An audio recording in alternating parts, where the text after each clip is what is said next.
Story 3065।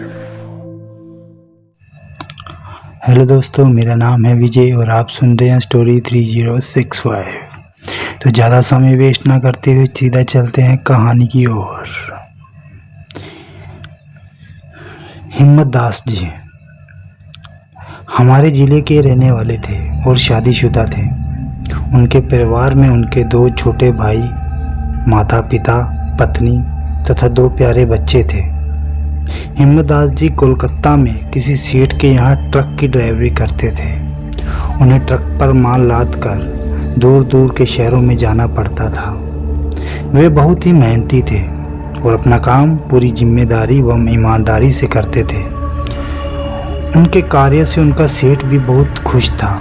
वो हर महीने उन्हें अपने साथ लेकर डाकघर जाता था और 1000-1200 उनके घर मनी आर्डर जरूर कराता था।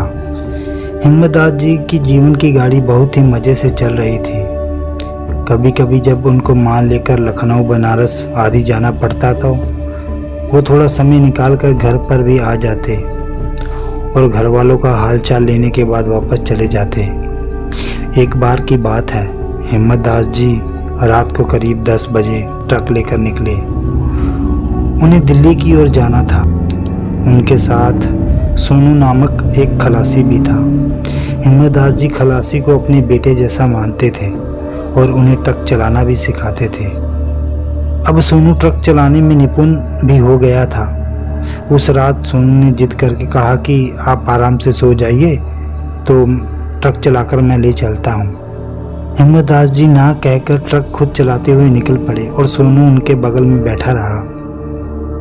रात के करीब 1 बजे होंगे और ट्रक एक चौड़ी सड़क पर तेज गति से दौड़ा चला जा रहा था। अचानक हिम्मत दास जी को पता नहीं क्या हुआ, वे सड़क किनारे ट्रक रोककर बीड़ी सुगलाकर पीने लगे। बीड़ी पीने के बाद वे सोनू से बोले, मुझे बहुत नींद आ रही है, मैं सोने जा रहा हूँ। तुम एक काम करो, धीरे धीरे ट्रक चलाकर ले चलो। सोनू तो ट्रक चलाना ही चाहता था। उसने हामी भरकर ट्रक की स्टीयरिंग पकड़ ली और धीमी गति से ट्रक को दौड़ाने लगा। लगभग आधे 1 घंटे के बाद जब सोनू को लगा कि अब हिम्मत दास जी गहरी नींद में सो रहे हैं तो उसको मस्ती सूझी। उसने ट्रक की स्पीड बहुत ही तेज कर दी और गुनगुनाते हुए ड्राइविंग करने लगा। अचानक उसे पीछे से एक और ट्रक आती दिखाई पड़ी, शायद जिसकी स्पीड और भी तेज थी। उसने सोचा कि शायद पीछे से आ रही ट्रक उससे आगे निकलना चाहती है। सोनू का भी खून अभी तो एकदम नया था, वह भला ऐसे क्यों होने दे। उसने भी ट्रक का एक्सीलेटर चापते हुए ट्रक को और भी तेज दौड़ाने लगा। अरे ये क्या! उसने ट्रक की स्पीड इतनी बढ़ा दी थी कि ट्रक अब उसे काबू से बाहर हो गया। वह कुछ सोच पाता इससे पहले ही ट्रक सड़क छोड़कर उतर गई और एक पेड़ से टकराकर बुरी तरह से नष्ट हो गई। इस दुर्घटना में हिम्मत दास जी तो प्रभु को प्यारे हो गए, पर सोनू बच गया। उसे कुछ ट्रक चालकों ने पास के अस्पताल में भर्ती कराकर उसके सेठ को सूचना भिजवा दी थी। सोनू 4-5 दिन अस्पताल में पड़ा रहा। उसे अपनी गलती पर बहुत ही पछतावा हो रहा था। उसकी एक गलती से उसके पिता समान हिम्मत दास जी को अपनी जान गंवानी पड़ी थी। उसका दिल रो पड़ा था, पर विधि के विधान के आगे वह कर भी क्या सकता था। उसने तय कर लिया कि अब वह जो भी कमाएगा उसका आधा हिम्मत दास जी के परिवार को दिया करेगा। अस्पताल से छुट्टी मिलने के बाद वह वापस कलकत्ता आ गया। उसने सेठ से मिलकर उसने सारी बात बताई और अपनी गलती पर फूट फूट कर रोने लगा। सेठ ने उसे समझाते हुए कहा कि अब रोने धोने से कुछ होने वाला नहीं, पर हम अभी हिम्मत दास जी के परिवार वालों को कुछ नहीं बताएंगे और समय समय पर उनके परिवार की मदद करते रहेंगे। इसके साथ ही उन्होंने सोनू से एक ऐसी बात बताई जिसे सुनकर सोनू पूरी तरह से डर गया और उसके रोंगटे खड़े हो गए। दरअसल सेठ ने सोनू को बताया कि हिम्मत दास जी बराबर बताया करते थे कि मालिक, जब भी यहाँ से माल लेकर दिल्ली के लिए निकलता हूँ तो रात को करीब 1-2 बजे एक सुनसान सड़क पर ऐसा लगता है कि कोई ट्रक तेजी से पीछे आ रहा है और हमें ओवरटेक करने की कोशिश कर रहा है। पीछे देखने पर वह ट्रक दिखाई नहीं देता, पर ट्रक के मिरर में वह साफ साफ ओवरटेक करता हुआ दिखता है। कई बार तो मैंने अपने ट्रक को किनारे लगाकर उतर कर देखा तो पीछे कोई ट्रक ही नहीं दिखा। तेजी से आता हुआ ट्रक केवल रात को ही, और वह भी शीशे में ही दिखता है। मालिक, इस ट्रक के चक्कर में कई ट्रक वालों का एक्सीडेंट हो गया है। समझ में नहीं आता कि ऐसा क्यों होता है। आगे उस सेठ ने कहा कि मैं हिम्मत दास जी की बातों को सुन तो लेता था, पर उस पर ध्यान नहीं देता था, क्योंकि ऐसे कैसे हो सकता है कि कोई ट्रक होकर भी ना हो। और वैसे भी मैं भूत प्रेतों में विश्वास नहीं करता, पर तुम्हारी बातें सुनने के बाद पता नहीं क्यों अब मुझे हिम्मत दास जी की बातों पर विश्वास होने लगा है। सेठ जी के इतना कहते ही सोनू को जैसे सांप सूंघ गया हो। वह चाहकर भी चीख नहीं सका। तो क्या पीछे से आ रहा ट्रक कोई भूत प्रेत था, या कोई ट्रक भूत ट्रक बनकर ट्रक वालों को चकमा देकर दुर्घटना करा देता था। खैर, समय सबके घाव भर देता है। सेठ भी अपने काम में लग गए और सोनू भी।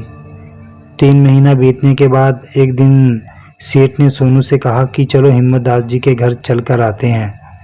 इस बात को छिपाना ठीक नहीं होगा, और साथ ही हिम्मत दास जी के परिवार की कुछ आर्थिक मदद भी कर देंगे।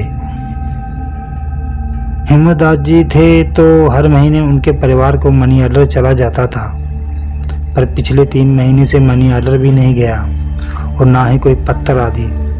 उनके घर के लोग कहीं परेशान ना हो।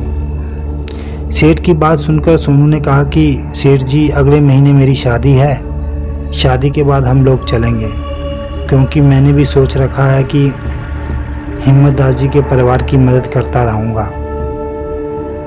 इसके बाद सेठ ने कहा कि ठीक है, अगले महीने चलते हैं। मैं चाहता हूँ कि हिम्मत दास जी के बच्चों की पढ़ाई लिखाई की व्यवस्था भी कर दूँ, और साथ ही उनके दोनों भाइयों को यहाँ लाकर कुछ काम धंधा दिलवा दूँ। मई का महीना था और दोपहर का समय। कड़ाके की लू चल रही थी। सेठ और सोनू पसीने से तरबतर थे। वे लोग पूछते पूछते हिम्मत दास जी के गांव में आ गए थे। एक आदमी ने हिम्मत दास जी के घर पर भी उन लोगों को पहुंचा दिया। हिम्मत दास जी के दरवाजे पर एक नीम का घना पेड़ था, जिसके नीचे चौकी पड़ी हुई थी। सेठ और सोनू वहीं बैठ गए। उन लोगों ने हिम्मत दास जी के परिवार के लिए साड़ी, कपड़ा, मिठाई, कुछ सामान लेकर आए थे, वो घर में भिजवा दिए। घर से उनके लिए चाय पानी भी आ गया। चाय पानी पीने के बाद उन दोनों ने हिम्मत दास जी के पूरे परिवार को यह दुखद घटना सुनाने की सोची। अरे, यह क्या? अभी वो लोग कुछ कहने ही वाले थे, तभी डाकिये के साइकिल पर घंटी टिन टिन बजती हुई उसी नीम के आगे आकर रुक गई। फिर डाकिये ने हिम्मत दास जी के पिताजी को जयराम जी करते हुए मनी ऑर्डर सौंपा। मनी ऑर्डर सौंपने के बाद डाकिया चला गया। डाकिये के जाने के बाद हिम्मत दास जी के पिता ने कहा कि जब आप लोग आ ही रहे थे तो फिर हिम्मत दास जी को ये पैसे डाक से लगाने की क्या ज़रूरत थी?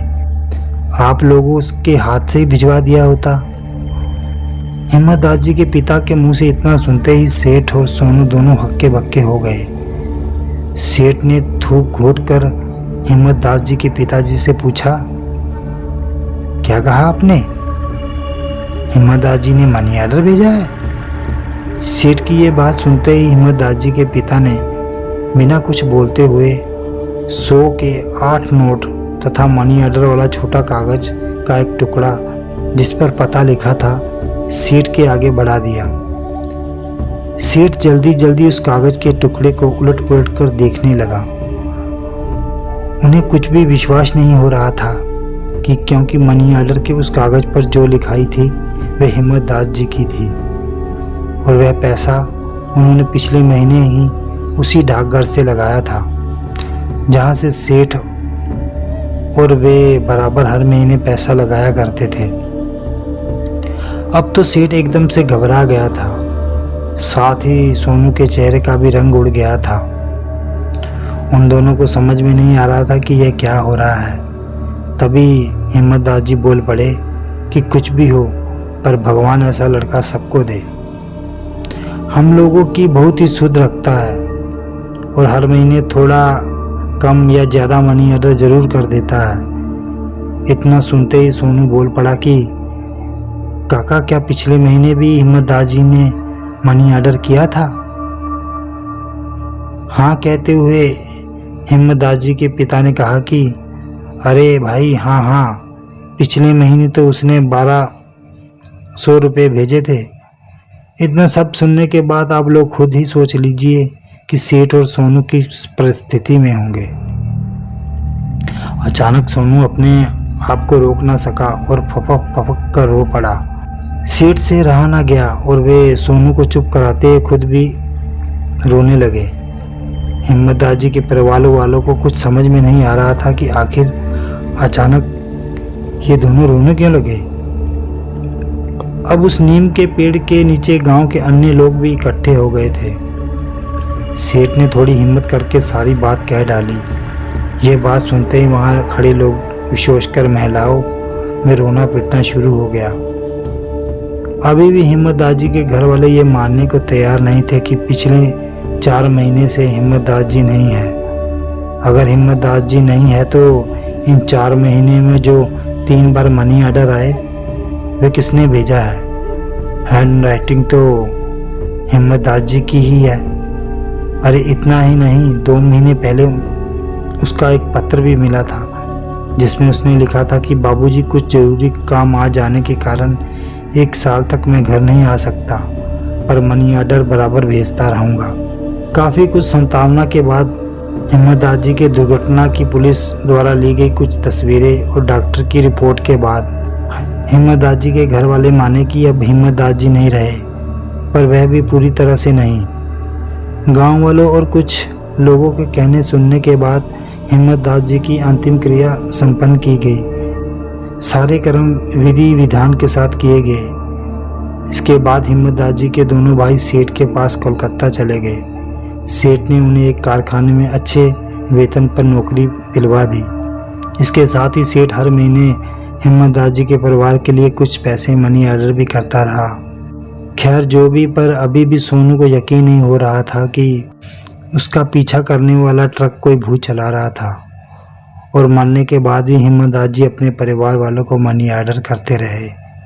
खैर अब हिम्मतदास जी के परिवार को पूरी तरह से यकीन हो गया कि अब हिम्मतदास जी इस दुनिया में नहीं है, क्योंकि अब उनका मनी ऑर्डर आदि भी नहीं आता और इस घटना को अब काफ़ी समय हो गया था। तो दोस्तों, ये कहानी यहीं समाप्त होती है। आपको कहानी कैसी लगी कृपया हमें कमेंट में ज़रूर बताएं और हमारे वीडियो को लाइक और शेयर ज़रूर करें। तो मिलते हैं किसी अगली कहानी में। तो तब तक के लिए take care and bye bye.